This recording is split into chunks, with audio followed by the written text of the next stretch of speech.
So students, अगर आपको English पढ़ना बिल्कुल नहीं आता है और आप परेशान हो कि इंग्लिश पढ़ना हमें कब आएगा, सो स्टूडेंट्स इस वीडियो पर आने के बाद आपको लगेगा कि आप इंग्लिश पढ़ना सीख सकते हैं, वो भी बिल्कुल आसान तरीके से।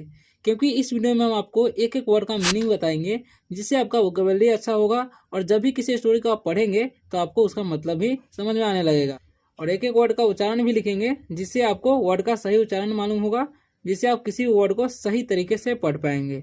ऐसा अगर आप लोग रोज करते हैं मेरे साथ, तो आपको कुछ ही दिनों में इंग्लिश पढ़ना आने लगेगा और आप आसानी से इंग्लिश पढ़ना सीख जाएंगे।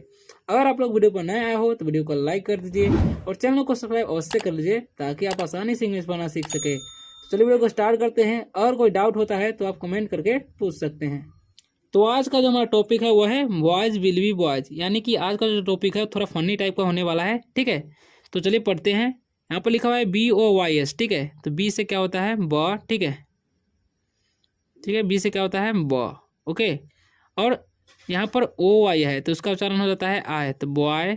ठीक है, यहाँ पर एस का उच्चारण हो जाएगा तो इसे पढ़ेंगे हम बॉयज। ठीक है, और W से हो जाएगा वो, और आई का हो जाएगा ई, और एल से तो विल। ठीक है, बी का उच्चारण हो जाएगा वो। ठीक है, और ई का ई, तो वी क्या पढ़ेंगे वी, वे नहीं पढ़ना। ठीक है, इसे भी बॉयज पढ़ेंगे। ठीक है, अब इन सभी का हम लोग मीनिंग जान लेंगे। ठीक है, तो बॉयज मतलब क्या होता है लड़के, क्योंकि यह पुल्लो फॉर्म है इसलिए हम लड़के बोलेंगे। ठीक है, विल मतलब समझेंगे, समझ लेते हैं गागे। ठीक है, क्योंकि ये फ्यूचर में प्रयोग किया जाता है। वी मतलब होता है होना। ठीक है, बॉयज मतलब होता है लड़के।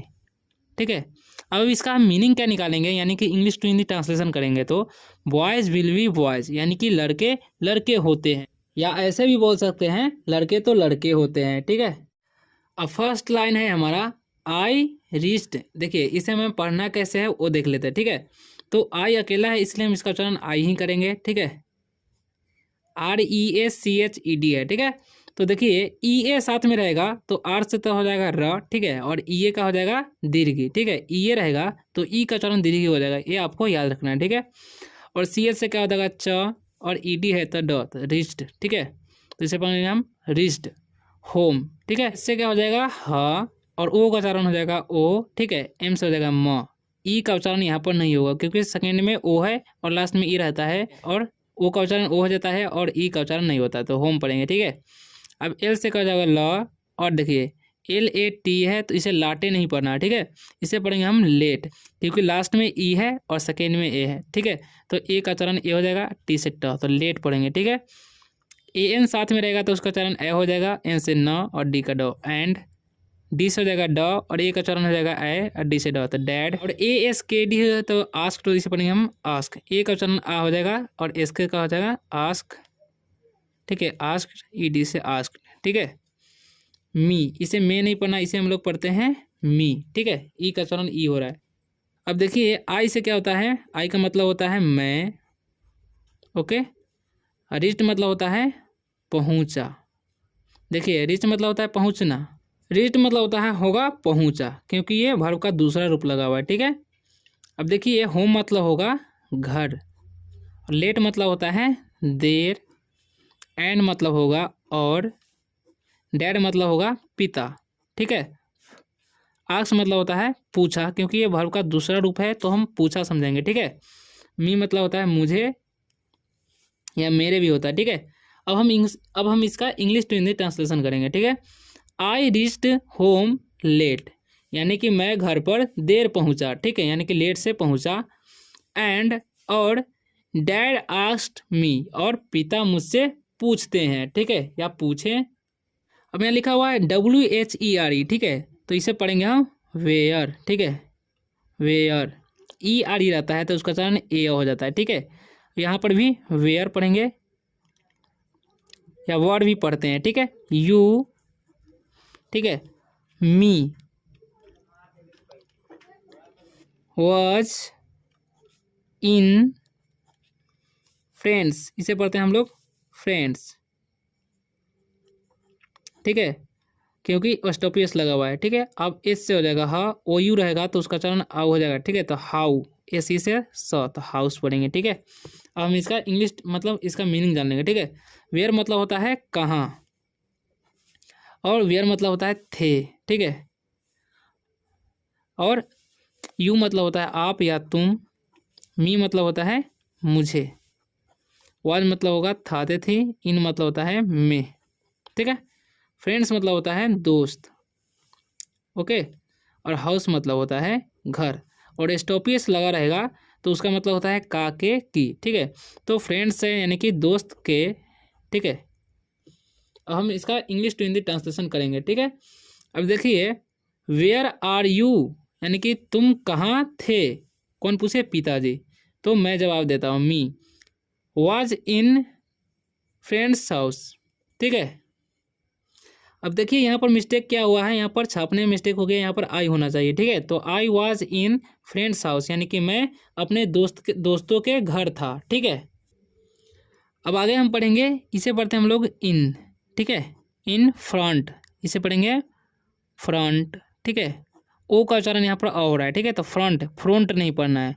अब इसे पढ़ेंगे ऑफ, ठीक है। मी डैड कॉल्ड, इसे पढ़ेंगे हम कॉल्ड, ठीक है। क्योंकि सी ए डबल से होता है कॉल, यानी कि ए डबल एल जब साथ में रहेगा तो ए का उच्चारण अ हो जाता है, ठीक है। तो कॉल्ड पढ़ेंगे। 10, इसे पढ़ते हैं हम लोग 10 ऑफ माई, ठीक है, फ्रेंड्स 4 ऑफ देम, ओके। अब यहाँ पे लिखा हुआ है सेड, ठीक है। अब देखिए, इन मतलब होता है मैं, ठीक है। इन फ्रंट है तो के सामने होता है, कि के सामने, ठीक है। ऑफ मतलब का या के, मी मतलब मुझे यानी मेरे भी बोलेंगे, ठीक है। डैड मतलब पिता, ठीक है। कॉल्ड मतलब बुलाया। 10 मतलब होता है या लगाया भी होगा, ठीक है। 10 मतलब 10। ऑफ मतलब का, माई मतलब मेरे, फ्रेंड्स मतलब दोस्त, दोस्तों होगा क्योंकि फ्रेंड्स है, ठीक है। 4 मतलब होता है 4, 4 मतलब 4। ऑफ मतलब का, देम मतलब उनके, ठीक है। और सेड मतलब होगा कहा, क्योंकि ये वर्ब का दूसरा रूप है, ठीक है। अब हम इसका इंग्लिश टू हिंदी ट्रांसलेशन करेंगे, ठीक है। यानी कि इन फ्रंट ऑफ मी यानी कि मेरे सामने, ठीक है। Dad call 10 of my friends 4 of them said, ठीक है। मेरे सामने पिताजी दोस्तों को फ़ोन लगाते हैं यानी कि कॉल लगाते हैं, ठीक है। यानी कि 10 दोस्तों को फ़ोन लगाते हैं तो उसमें से चौथा बोलता है, ठीक है। यानी कि चौथे ने कहा, ठीक है। अब इसे पढ़ेंगे आगे। अब इसे पढ़ते हैं हम लोग यस, ठीक है, अंकल, ठीक है। अंकल, इसे अंकल पढ़ते हैं, उंकल नहीं पढ़ना है या उंकले नहीं पढ़ना है, ठीक है। यू का उच्चारण अ हो जाता है, ठीक है। तो अंकल पढ़ते हैं, सी का क।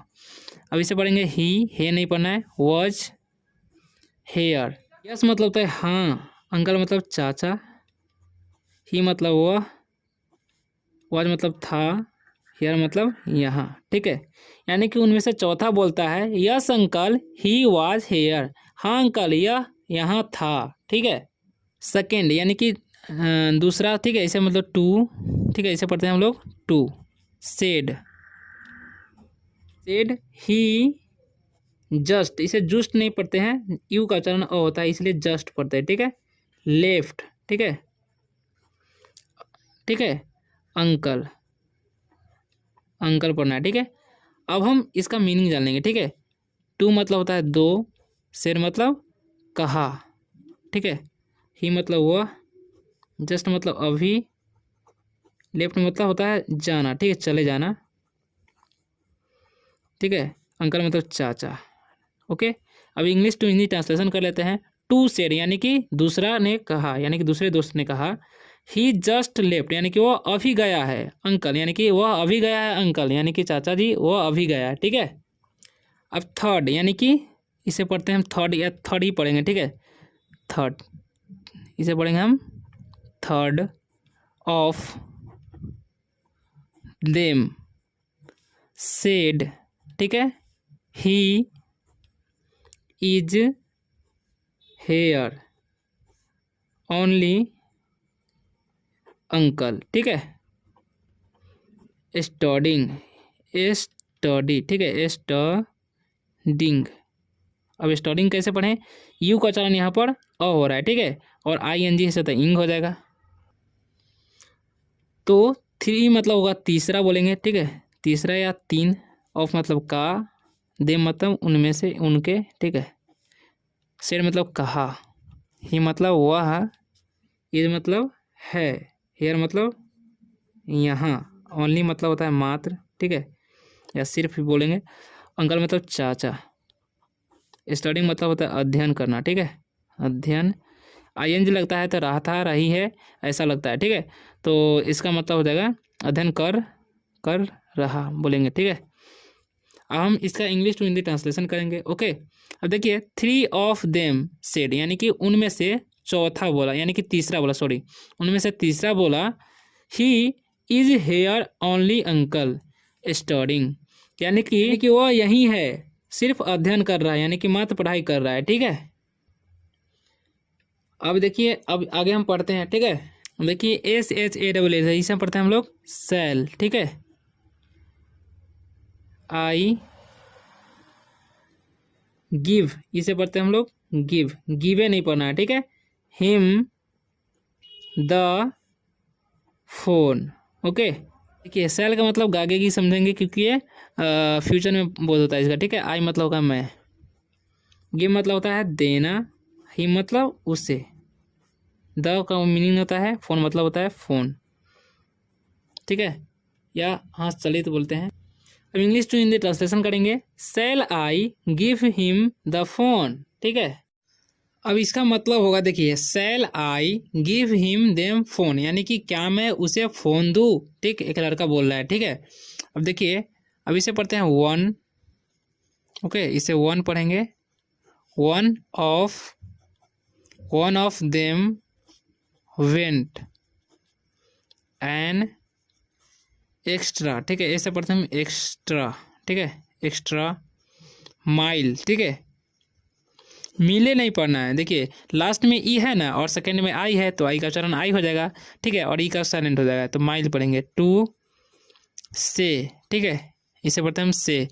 ए वाई जब भी किसी वर्ड के लास्ट में रहे तो उसका उच्चारण ए हो जाता है, और देर तक पढ़ना है, जैसे मैं से, इन माई वॉइस, ठीक है, इसे पढ़ेंगे वॉइस, वॉइस, ठीक है, यस डैड, ठीक है। वन मतलब होता है एक, ठीक है, ऑफ मतलब का, दे मतलब उनके, वेंट मतलब गया, ठीक है, एन मतलब होता है एक, एक्स्ट्रा मतलब होता है अतिरिक्त, माइल मतलब होता है मील, ठीक है, टू से मतलब कहने के लिए, इन मतलब होता है मैं, माई मतलब होता है मेरे, ठीक है, वॉइस मतलब आवाज़, यस मतलब होता है हाँ, डैड मतलब होता है पिता। ओके, अब देखिए अब क्या होता है, अब इंग्लिश टू हिंदी ट्रांसलेशन करेंगे, ठीक है। One of them went an extra mile to say, यानी कि उनमें से जो एक है वो गया कुछ दूर, मतलब अतिरिक्त मील दूर गया कहने के लिए, ठीक है, इन माई वॉइस, यानी कि मेरे आवाज़ में, ठीक है, यस डैड यानी हाँ पिताजी, इसे पढ़ेंगे tell me, E double L रहेगा तो ई का उच्चारण ए रहता है, ठीक है, व्हाट इसे पढ़ेंगे व्हाट हैपन्ड, ठीक है, इसे हैपेंड, ठीक है, HAPP से हो जाएगा है पे, और ई का ए हो जाएगा NET से नेट, हैपेंड, ठीक है। टेल मतलब होता है बताना, बताना होता है, ठीक है, मी मतलब मुझे, व्हाट मतलब क्या, व्हाट हैपन मतलब होता है क्या हुआ, ठीक है, यानी कि टेल मी व्हाट हैपेंड, यानी कि बताइए मुझे क्या हुआ, कौन, यानी कि उनमें से एक लड़का बोलता है, यानी कि इसने तो और ही हद पार कर दिया, ठीक है। अब इसके बाद उस लड़के को क्या हुआ होगा आप भी सोच सकते हैं। तो वीडियो अच्छा लगा हो तो वीडियो को लाइक कर दीजिए और चैनल को सब्सक्राइब अवश्य कर लीजिए, ताकि इसी तरह से इंग्लिश पढ़ना आप सीख सके और मैं आपको सिखाता रहूँगा। तो मिलते हैं अगले वीडियो में, तब तक के लिए बाय, टेक केयर।